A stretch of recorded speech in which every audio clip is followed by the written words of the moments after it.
இன்னைக்கு நம்ம பார்க்க போற டிஷ் என்னன்னா காடை ரோஸ்ட் எப்படி பண்றதுன்னு நம்ம பார்க்கலாம். நம்ம காடை ரோஸ்ட் பண்ணும்போது என்ன ஆயிடும்னா சில டைம்ஸ் ரொம்ப ட்ரை ஆயிடும்.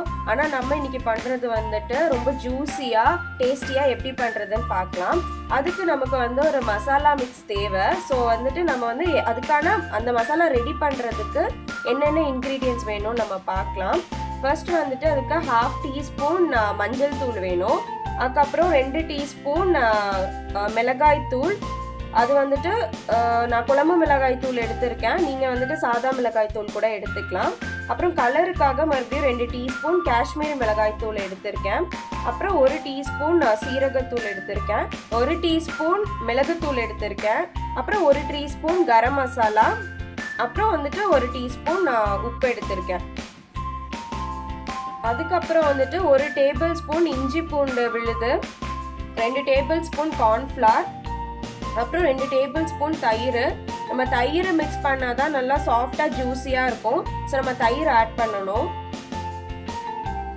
அடுத்து என்னன்னு பார்த்தீங்கன்னா இது வந்துட்டு நமக்கு வந்து ஒரு டேஸ்ட் மேக்கர் இன்க்ரீடியன்ட்னு சொல்லலாம். இது என்னன்னா கசூரி மேத்தி. இந்த கசூரி மேத்தி எதுனா வந்துட்டு காஞ்ச வெந்தயக்கீரைன்னு சொல்லுவாங்க.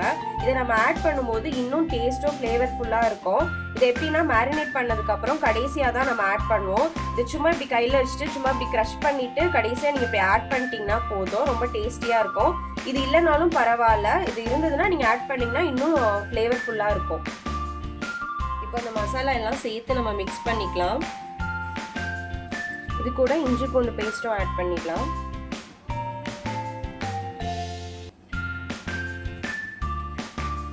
அடுத்து தயிரும் ஆட் பண்ணிடலாம்.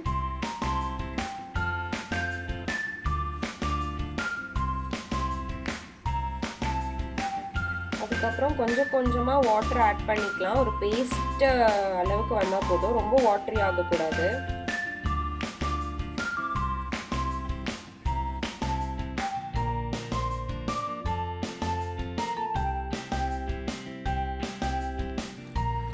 இப்போ நம்ம மசாலா எல்லாத்தையும் வந்துட்டு நம்ம காடையில் வச்சு நல்லா மேரினேட் பண்ணியாச்சு.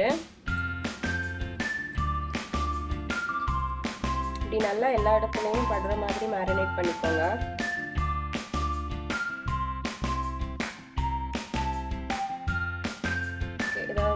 இது அப்படியே வந்துட்டு ஒரு 1 hour வந்துட்டு மேரினேட் பண்ணி வைங்க. அப்போதான் வந்துட்டு மசாலாலாம் நல்லா பிடிச்சி நல்லா ஜூஸியாக இருக்கும்.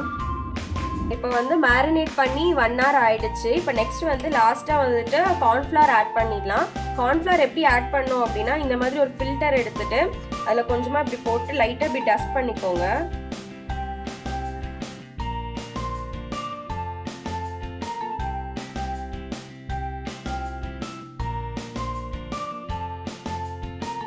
அது கூடயே நம்ம வந்து கசூரி மேத்தியும் உள்ள சேர்த்துடலாம்.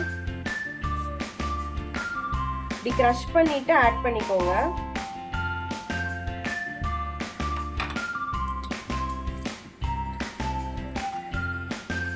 அதையும் மிக்ஸ் பண்ணிக்கலாம்.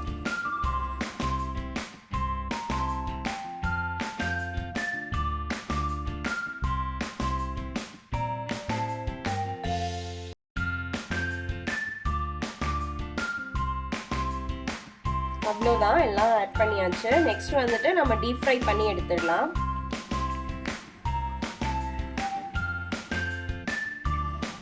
ஓகே, இப்போ நல்லா ஆயில் சூடாயிடுச்சு.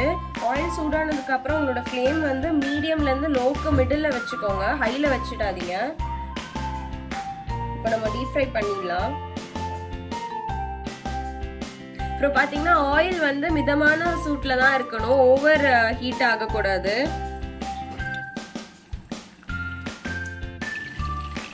இப்போ 3 minutes ஆயிடுச்சு. ஒரு சைடில் போட்டது வந்து குக் ஆயிடுச்சு. நம்ம டர்ன் பண்ணி அடுத்த சைடும் ஒரு 3 minutes குக் பண்ணிடலாம்.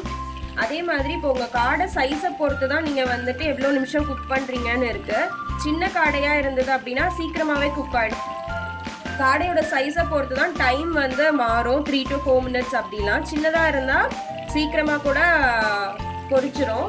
பார்த்தீங்கன்னா காடையோட கால் வந்து சின்னது அப்படின்றனால இப்போ சீக்கிரமாக குக் ஆயிடுச்சு. ஸோ அதை நம்ம எடுத்துடலாம்.